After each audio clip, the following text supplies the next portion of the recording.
Apa tepuk tangan, ha? Lopang sorang-sorang kan tu. Okey, murid, hari ni kita ada senam aerobik kat padan sekolah. Siapa yang tak joget, siap aku. Okey. Cikgu, kalau ada student yang tak pandai joget, Tak pandai joget. Kejap Oh. Sini meh. Siapa yang tak pandai joget tu?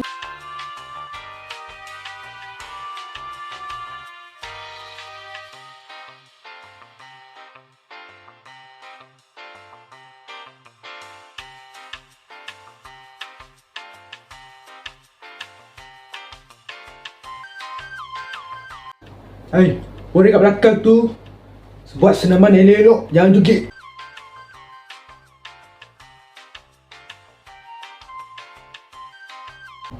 Kau nak joget lagi?